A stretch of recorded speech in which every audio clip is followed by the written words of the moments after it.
leading into the next team, Texas. Okay, this one I just don't know. The AP poll I think has them at number 13 at 7-2. I think to me it's like their good wins are OU and Vandy. Hot take for me, I don't think OU's good. I don't. I don't. They've got We're gonna differentiate on that. yeah. They've I was I about don't to think talk about that. I don't think Mateer is just that great. I think he's one of those that it just wins. I don't know how. If you watch their games, you're just like, how does this happen? Like against Tennessee, dude, Aguilar played awful, Yeah, he did. awful. And like maybe it's because I'm biased on like how to win games, I guess. And OU is not a pretty offense to watch. They're not. It's ugly. It I do is. 100% agree with that. They essentially look like they're running the triple option, just out of spread. Like Yeah. everything is so ugly.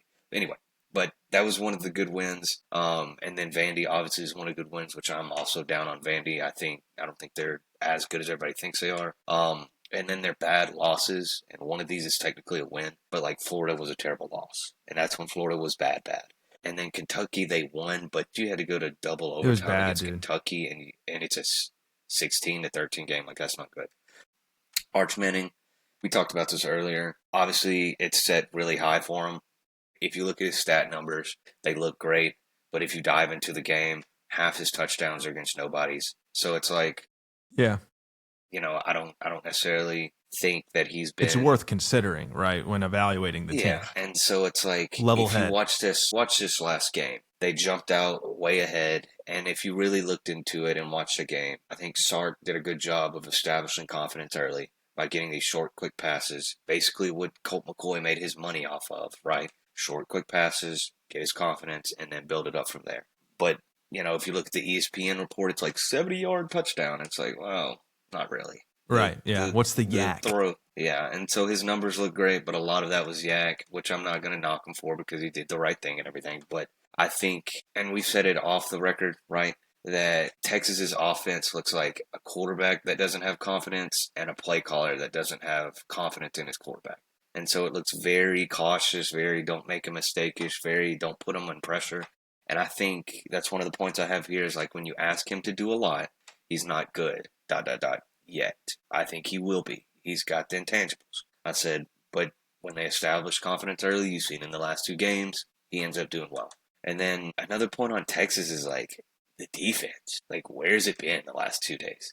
Yeah, that was the stronghold of everyone's evaluation of Texas early on was, okay, well, at least the defense is playing well, but they went through that 3 or 4 game stretch where they played nobody after Ohio State. And then it was, Florida allowing 29 points. It was, Kentucky, they looked great. Then the following game, it was Mississippi State, who has scored a lot like Arkansas, scored 30-plus points on everybody. And if you look at Mississippi State, we can get into that later. There's a chance they could be 7-2, 8-1. Yeah. It's nuts. The fact that they're 5-4 is crazy to me. And I've watched a couple. Yeah. Anyway, continue. Yeah, their offense is insane. But yeah, and so that's what I'm just confused about with Texas is like, and that's kind of been my basis of everything is like I just don't know. Like, yeah, they've proven they can win in certain ways, but they've also proven they can lose in the same ways, right? Where the defense shows up and the offense doesn't. And then like the last 2 games, like they were really close to like the offense showed up and the defense didn't.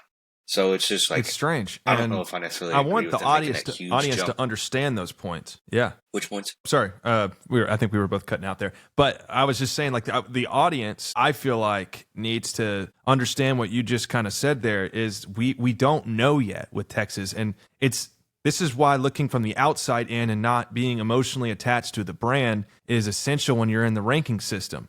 And of course, we all have our favorite teams and whatnot. And mine happens to be really good this year. So just negate that from your own ranking and judge it how you see fit. But when you're watching Texas, it was like early on in the year, the offense looked abysmal, but the defense was performing very strongly. And then you go to the past 3 or 4 games with OU and Florida, the offense still looks abysmal, but they're winning through defense. But then all of a sudden the offense clicks later on and the defense doesn't play well. So we don't know what this team is. They should not have won the game versus Mississippi State, but they did. They should not have won the game versus Kentucky in overtime, but they did.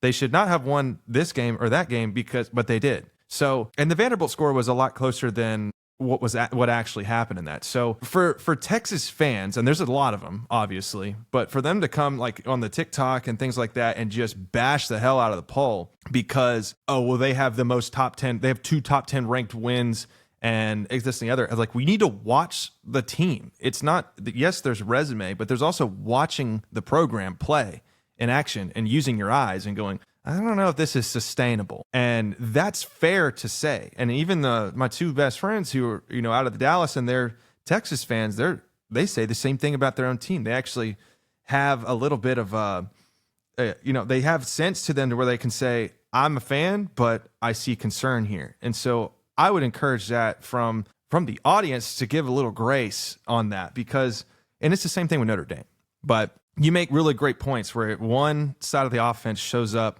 the first half of the season, and then the other side shows up, but the defense doesn't. So it's very strange.